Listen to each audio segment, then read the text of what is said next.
जय जय रघुवीर समर्थ. समर्थ म्हणतात की या जगामध्ये माणुसकी आता हरवत चाललेली आहे. या जगामध्ये जर प्रत्येकाने एकमेकाचा विचार केला, दुःखाचा विचार केला आणि प्रत्येकाने जर एकमेकाला मदत करण्यासाठी जर पुढे आलं तर या जगामधील बरेच दुःख आणि बरेच त्रास आणि बऱ्याच वेदना कमी होतील असं समर्थ आपल्याला ते सांगतात. फक्त प्रत्येकाने पुढे येण्याचा प्रयत्न केला पाहिजे, एकमेकांना मदत करण्याचा प्रयत्न केला पाहिजे आणि माणुसकी दाखवण्याचा प्रयत्न केला पाहिजे असं समर्थ आपल्याला ते सांगतात.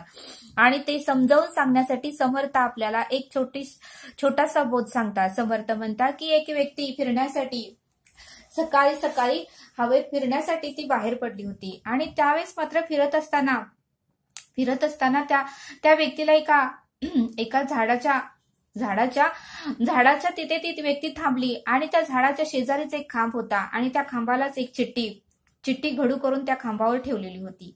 त्यावेळेस त्या व्यक्तीने कुतूहलाने ती चिठ्ठी उघडून वाचायला सुरुवात केली तर त्या चिठ्ठीमध्ये बऱ्याच अशा वेड्या वाकड्या अक्षरामध्ये ती चिठ्ठी लिहिली होती आणि त्या चिठ्ठीतील मजकूर त्या व्यक्तीने वाचायला सुरुवात केली. मग त्या चिठ्ठीमध्ये मजकूर असा लिहिला होता की माझी 50ची नोट हरवली आहे आणि मी गरीब म्हातारी आहे. माझी 50ची नोट हरवली आहे, मी एक गरीब वृद्ध म्हातारी आहे. ही नोट येथेच कुठेतरी पडली आहे, ही नोट 50ची येथेच कुठेतरी पडली आहे आणि मी ती नोट शोधण्याचा खूप प्रयत्न केला. माझा खूप वेळ वाया गेला आणि मी आता थकलेली आहे, मला आता चालणंही होत नाही.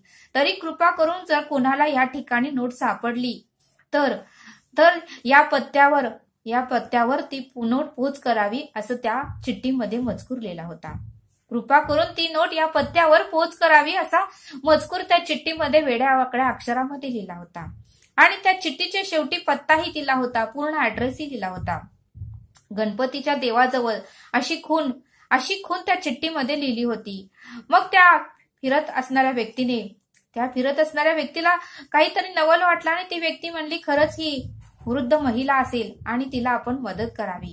आणि मग ती व्यक्ती मात्र पत्ता शोधत त्या चिठ्ठीमध्ये जसा पत्ता लिहिला होता तो पत्ता शोधत ती व्यक्ती त्या ठिकाणी येऊन पोहोचली. त्यावेळेस त्या गरीब म्हातारीची एक झोपडी होती.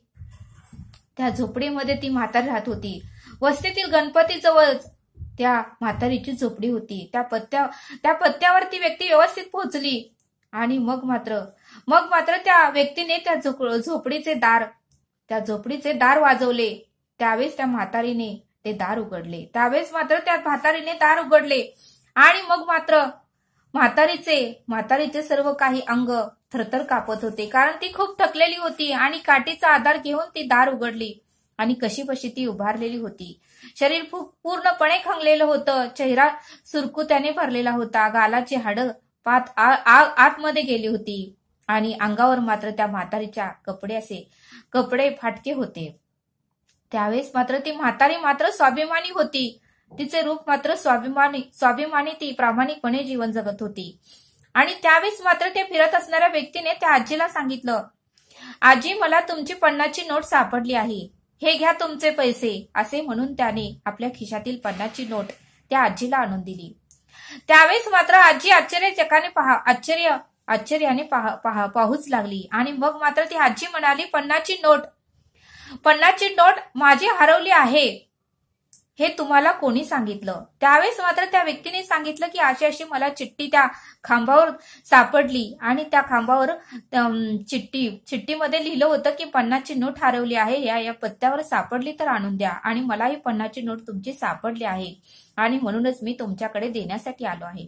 त्यावेळेस ती आजी स्वाभिमानी होती, प्रामाणिकपणे ती जीवन जगत होती. त्यावेळेस ती म्हणाली माझी कुठलीही 50ची नोट हरवलेली नाही. आतापर्यंत 40 माणसे मला 50ची नोट देऊन गेले. आतापर्यंत 40 माणसे येऊन गेली आणि 41वा तुम्हीच आहात. त्यावेळेस ती आजी म्हणाली तुला कोणी सांगितलं माझे पैसे हरवले आहेत म्हणून? आजी म्हणाली तुला कोणी सांगितलं, माझे तर पैसे हरवलेले नाहीत. मग मात्र त्या व्यक्तीने सर्व काही प्रकार सांगितला आणि मग मात्र आजी म्हणाली एक तर माझे पैसे मुळीच हरवलेले नाहीत आणि दुसरं म्हणजे त्या खांबावरची चिठ्ठी मी तर लिहिलेलीच नाही, मला लिहिताही येत नाही, वाचताही येत नाही, तर मी चिठ्ठी कशी लिहू? आणि मग मात्र ती आजी म्हणू लागली मला नीट दिसतही नाही, त्यामुळे मी किती वर्ष झालं मी या घरातून बाहेरही पडत नाही. या झोपडीमध्येच मी जीवन जगत आहे. तू तर बघतोयस माझी अवस्था, माझं अंग थरथर कापत आहे. मला धड चालता येत नाही, तर मी एवढ्या लांब कशी काय जाऊ. आणि त्यावेळेस मात्र आजी म्हणाली, कोणीतरी खोडसाळपणाने ती चिठ्ठी लिहिली आहे आणि हे तुझे 50 रुपये परत घेऊन जा. आजी म्हणाली, मला 50 रुपये नको आहेत, हे तुझे 50 रुपये तू परत घेऊन जा. आणि मी हे 50 रुपये घेऊन काय करू. मी तर तुझे पैसे परत कसे फेडणार, कारण मला तर आता कष्ट करायचे माझ्यामध्ये ताकद राहिलेली नाही. त्यावेळेस मात्र ती व्यक्ती म्हणू लागली की नको आजी, हे पैसे राहू द्यात. तुम्हाला हे पैसे कशाला तरी उपयोगी पडतील, औषध पाण्याला उपयोगी पडतील, काहीतरी तुम्ही खायला घेऊन या. त्यावेळेस ती आजी म्हणाली की नको, आतापर्यंत जो माणूस माझे हरवलेले 50 रुपये परत द्यायला आला त्याला मी पैसे परत घे म्हणून सांगितले, तर प्रत्येकाने हेच उत्तर दिले. आजीबाईने त्या व्यक्तीला सांगितलं. त्यावेळेस मात्र आजी म्हणाली, ते सर्व काही जाऊ दे, पण तू आता माझं एक काम कर. तू माझं एक काम करशील का. त्यावेळेस त्या व्यक्तीने सांगितलं, हो आजी, तुम्ही काय सांगाल ते मी काम करायला तयार आहे.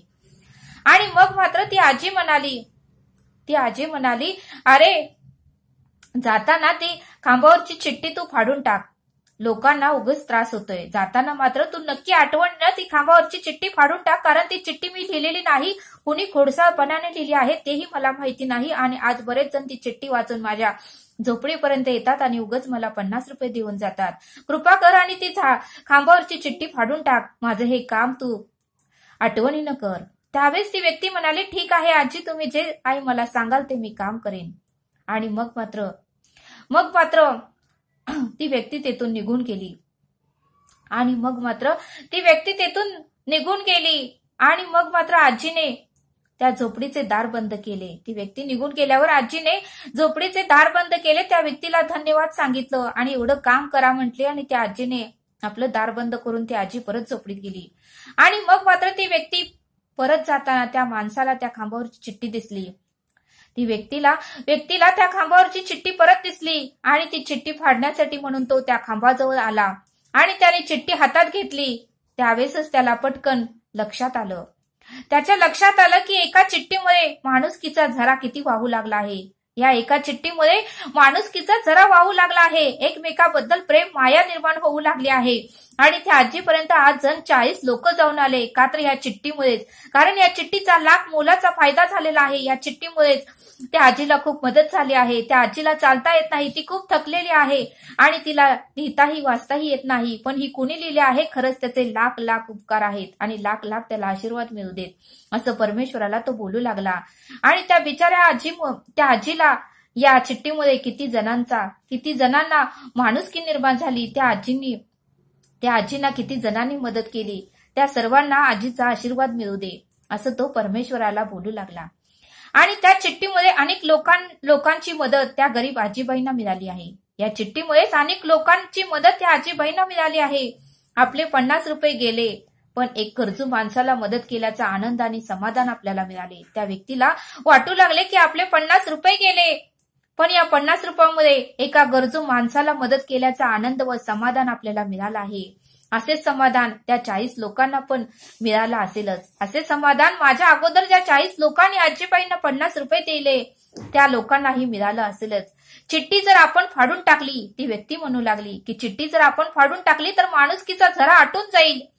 ही चिठ्ठी जर आपण आजीच्या सांगण्यावरून जर फाडून टाकली तर माणुसकीचा झरा आटून जाईल. त्याला ती चिठ्ठी लिहिणाऱ्याचे माणसाचे कौतुक वाटू लागले. त्या व्यक्तीला ते चिठ्ठी लिहिणाऱ्या माणसाचे कौतुक वाटू लागले.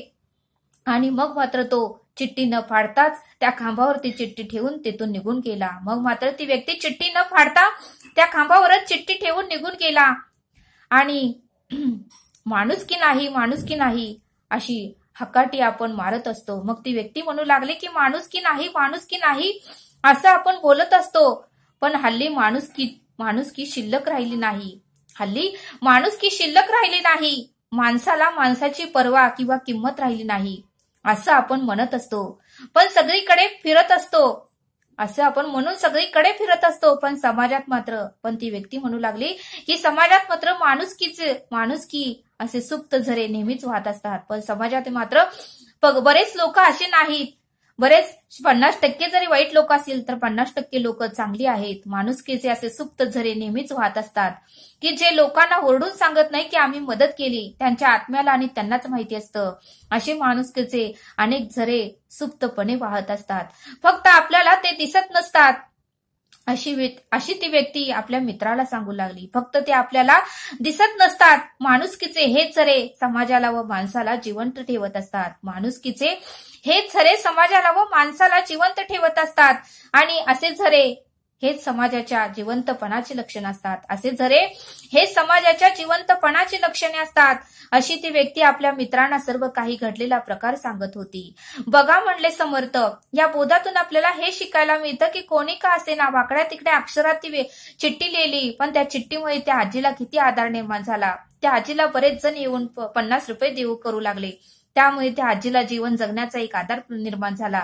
भले ती आजी पैसे घेत नव्हती, पण तिथपर्यंत त्या आजीची अवस्था बघून सगळेजण त्या आजीला मदत करण्यासाठी प्रयत्न करत होते. आणि बघा म्हणले, एका चिठ्ठीमुळे किती लोकांना त्या आजीचा आशीर्वादही मिळाला आणि आजीलाही मदत मिळाली आणि माणुसकीचा झराही जिवंत राहिला, असं समर्थांनी आपल्याला या बोधातून समजावून सांगितलं. आणि म्हणूनच समर्थ म्हणतात की शक्य तेवढं होईल तेवढं आपल्याला जे काही गरजू व्यक्ती आहेत, ज्यांना मदतीची आवश्यकता आहे, जे गरीब आहे, त्यांना आपल्याला आनंद देता आलं पाहिजे. आणि बघा म्हणले समर्थ, त्यांना आनंद दिला की आपल्याला सुख, शांती आणि समाधान प्राप्त होतं. ते आपल्याला कुठंही विकत भेटतही नाही आणि ते असं आपल्याला इतरांना मदत केल्यावर ते प्राप्त होतं. ते फक्त आपण इतरांना सांगू शकत नाही, ते आपल्यालाच माहिती असतं, असं समर्थांनी आपल्याला इथे सांगितलं. आणि म्हणून समर्थ म्हणतात की इतरांना मदत केल्यामुळे जो काही आनंद किंवा समाधान मिळतो याचा प्रत्येकाने अनुभव घ्यावा आणि इतरांनाही तो अनुभव सांगावा, असं समर्थांनी आपल्याला या बोधातून सांगितलं. आणि म्हणूनच समर्थ म्हणतात की माणुसकी जिवंत ठेवा. जर माणुसकीचा झरा आपण जिवंत ठेवलं तर या जगामधले, या कलियुगामधले बरेच दुःख, बरेच त्रास, बरेच वेदना कमी होतील, असं समर्थांनी आपल्याला या बोधातून समजावून सांगितलं. तरी आता आपण येथेच थांबूया. धन्यवाद. जय सद्गुरू.